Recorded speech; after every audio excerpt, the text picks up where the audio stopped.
Welcome back. I'm Tedward, and today, thanks to Bond Group in Waltham, Massachusetts, we're taking a nostalgic drive in this beautiful Cabernet Red Metallic 1989 Mercedes-Benz 300E. This is the W124 chassis, known for its tank-like structure. This thing feels indestructible, and cost-cutting was not in the vocabulary of Mercedes-Benz at the time. It's powered by an inline six-cylinder 3-liter, the M103, with about 177 horsepower mated to a 4-speed automatic gearbox. And maybe those numbers don't seem too outrageous to you, but this car is so smooth and beautiful to drive that I actually want this one. It has 27,000 miles, but this might be one of the cleanest cars I've ever even been under, let alone clean cars from 1989. Style-wise, these are bricks, but there are some funky lines in the vehicle. But you can tell this is a little older because the W124 did go into the 90s, but because this is paint matched, we don't have these Sacco planks, the big plastic things here. Now there is, of course, plastic on the car, but without the Sacco planks, I think the car looks a little classier, a little more expensive. It has headlight washers with wipers, and of course the iconic monoblade mono wiper for the windshield. This is something I really miss, and this is such a beefy assembly. Over here, we've got a nearly square passenger door mirror. It's kind of strange. The driver's side is actually manually powered, whereas the passenger side, because you wouldn't be able to reach, has some controls to electronically move that mirror in the center console. So let's get under the hood. This one also equipped with memory seats, very cool power adjustable memory seats. And then here, we'll pop open this hood. Standard Mercedes fare. We'll pop this open a little bit, pull the tab, and up she goes to reveal our inline six-cylinder with plenty of room, because as you'll remember, this car also came in V8 variants. So it feels like there's just miles of space to work on this car within the confines of this engine bay. It has 15-inch wheels with 195 section tires gluing it to the ground front and rear. Not to worry, there's not enough torque to really spin these up. And it is rear-wheel drive. I really love the shape and the lines of this car. It's all the subtle things, because it's not just square. There's sort of these areas where suddenly lines start to meet. There's a curve to this rear glass, as you can see, and we have a retractable antenna, which I love, but even the trunk lid has a great design to it. And when you start to look really closely at this car, you start to see that it is more than just a brick. It actually has a lot of care and attention to where these lines meet up. The trunk, quite large, of course, for your buddies and your golf bags and things, but very German to have our emergency triangle down here. And then in the rear seats, this is actually something cool to see. There's a lot of little features in these vehicles, aside from the fact that it has power windows. I mean, not that exciting, and some ashtrays in the door. But back here, you've got your first aid kit, which oddly, not in the trunk, it's inside the car. So I suppose that is for, your broken kids while you're on the move. You don't need to pull off to the side to fix them up. You've got armrest here, very nice, and everything just fits and tucks right into place. You can see they put these plastic little ramps so that way that pops out. Very clever stuff. And the driver gets an armrest, but it is fixed to the seat, and in order to enable it, you've got a giant button on the side, and that allows that to flop down, and under the weight of your own arm stays there, pops right back up into a locked position if not needed. The dashboard and everything up front in this car, very straightforward. Nothing you don't need and everything you do. It has great air conditioning. It's got your typical Mercedes-Benz staggered automatic transmission pattern, and then your center-mounted window switches. This one is also equipped with a sunroof, not a moonroof, and that is a steel panel that retracts really nicely and quickly. So let's get in and take it for a drive, because I just love the way this sounds. Door closes like a bank vault, and then our ignition right here.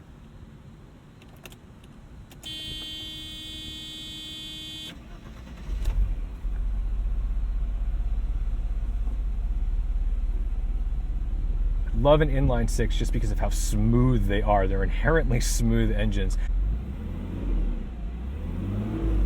you can just tell there's so little vibration that this engine makes. Everything is just harmonious and perfect. So let's pop it into drive. A little bit of a lunge, that classic Mercedes vibe we always see from the SLs.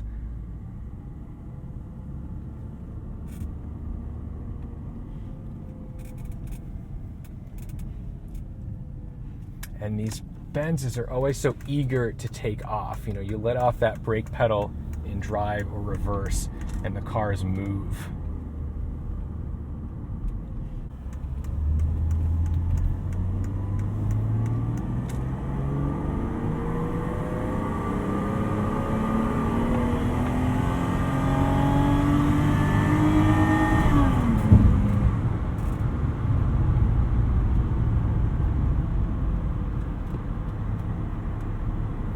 You can tell there's some long gearing in this 4-speed auto and a very bouncy tachometer between the shifts, but she gets up and goes. That's not really the vibe of this car though, but it will do the job if you needed to get on it hard, which is surprising because it's not a very light car. Now, in 1989, this car would have cost over $45,000 in the US, which is a significant amount of money.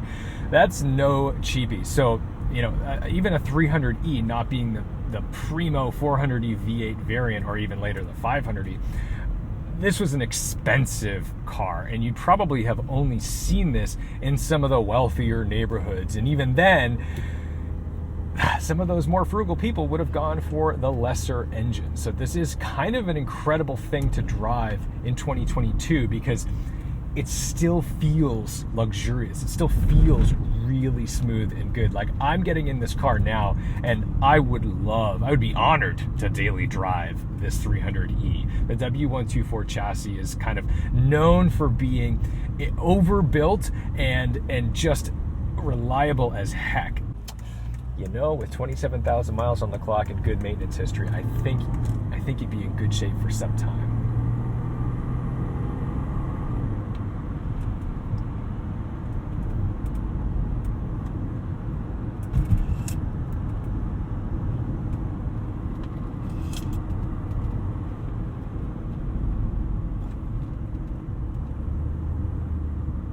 It's very eager to go, and it handles really nicely. I mean, it's certainly a luxury car. It doesn't feel like a sports car, but it feels like it can take it. And that's probably thanks to that multi-link rear suspension in the back. That definitely goes a long way making this car feel stable. And you get the impression that you could fill it with people and weight and luggage, and it wouldn't change too dramatically.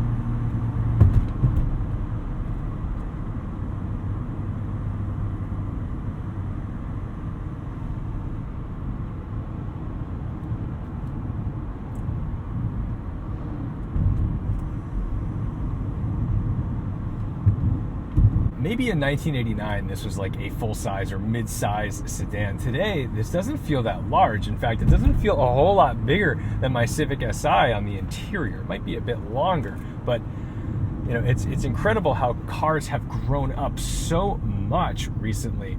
And you know, this used to be kind of an impression maker. You know, if you came home with this in the neighborhood, somebody would have to come out and look at it from across the street. They'd have to say, ooh, he bought a red one. I gotta get one of those. Then they go to the dealership and find out how much they cost, and they'd be blown away that you just spent 40, 50 grand on that car. What an incredible thing.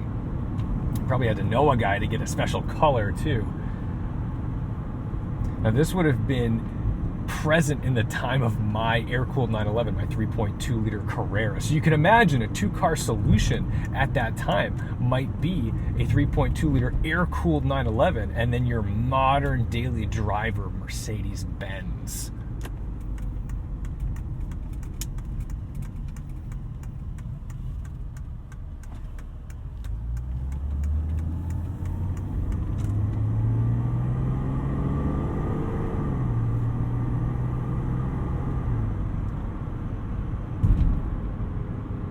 that's definitely the sweet spot for shifting. You know, I revved it out a little bit just so you could hear it and know what it is like. But it doesn't want that. This car can do it, but it's certainly geared literally and figuratively toward that mid-range, toward those smooth shifts, towards being a bit of a limousine.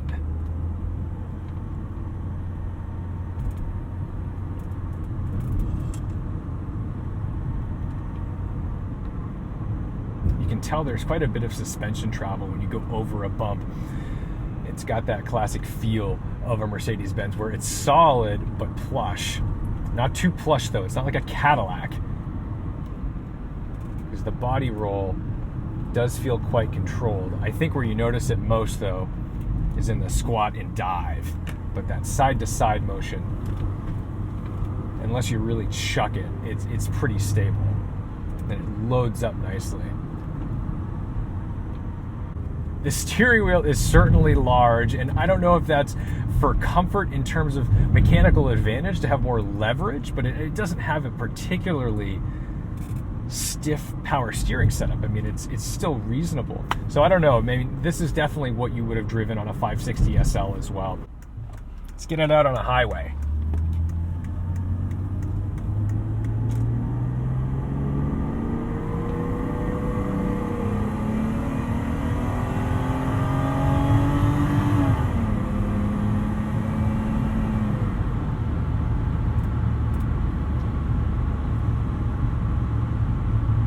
I would say 177 horsepower goes a long way, and I'm not burying my foot in the floor for that. That was about half throttle. And this is when you can tell it is right at home at highway speeds. I gotta say, in 89, this car versus American competition on the highway must have just felt like a rocket ship. It must have felt incredible that a car could be this controlled and this smooth at the same time.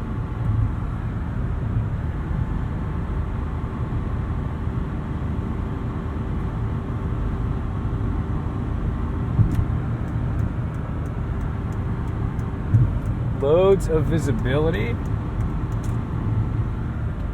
can tell safety was always in mind with these things.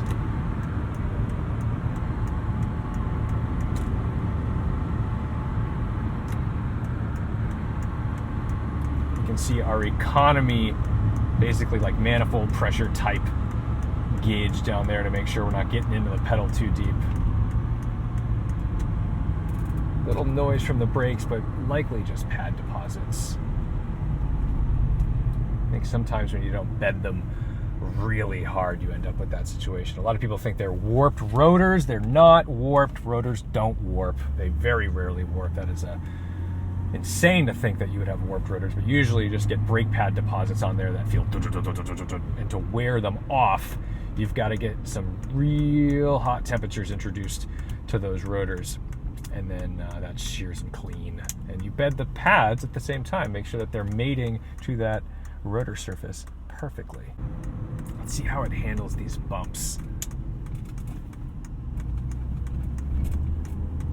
Barely a squeak or rattle in this thing either, which is, I really feel privileged because I feel like I'm driving essentially the world's best example of a 300E right now. This is incredible.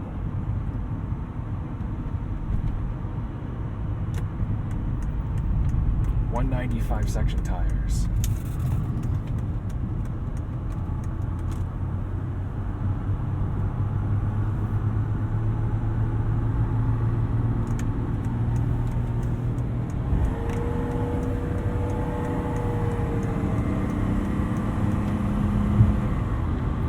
I always said the transmissions were sort of the weak point in the luxury side of these Mercedes-Benz, the SLs included. They always had pretty abrupt, hard shifts, and I know they're somewhat adjustable, but the reality is a manual gearbox would have gone a long, long way in making this car really special and really smooth. I mean, because you as a driver would have been able to smooth out those shifts without having to rely on the automatic gearbox. Road noise present, but mostly wind noise. These Michelin Clima Cooler, Cross Climas, or whatever the heck they're called, are pretty quiet as far as tires go. But, you know, we're driving a brick. There's some wind noise. It's nothing crazy, though, and at 70 miles an hour, this is probably where you'd be hanging out for most of the time. I feel like this is a really great car if you had to make regular, you know, 2, 3, 4 hour jaunts up to a second home, as you might have in 1989 if you could afford this. And you could pack the whole family, hopefully not a smelly dog, and all the stuff in the trunk. You'd be good to go. It's very comfortable and loads of torque without a downshift. Whoops. To be able to keep it moving. The W124 chassis is also the first chassis that Mercedes-Benz introduced the 4MATIC all-wheel drive system on. So that does make this kind of a big deal. And they're still using that nomenclature today, which is interesting. You know, I think Mercedes really does rely on a bit of heritage when it comes to these things. And it's cool that they haven't changed that up. But look at this. Coming to a complete stop. Don't have to apply too much brake pressure, but if I let go, it's off. Idling dead smooth, and that's one of the beautiful things about an inline six is they do just idle so smoothly. In terms of ride quality and comfort, I think this Mercedes has really stood the test of time, even above that of its, you know, BMW and Audi peers. This still works for me today. Obviously, it's a simpler time where there was a little more body roll and things of that nature, but it actually made the cars more comfortable and predictable as you're driving them. There's no adjustability there.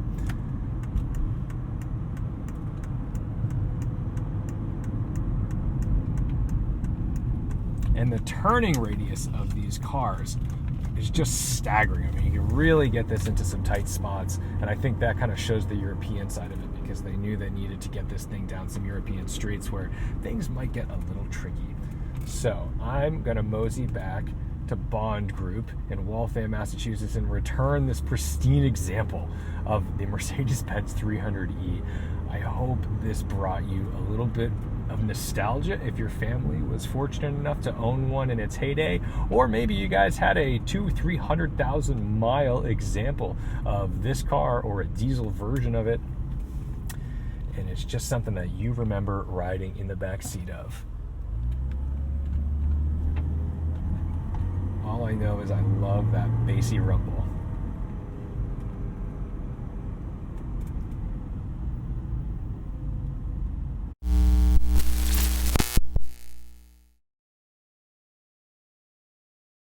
Today's closer is for the Straight Pipes fans, because they always do a visor test. Oh, this one doesn't pass the visor test, except, does your car have a little tiny visor to fill the gap between the two visors? I think that's a pass. I think that's a pass.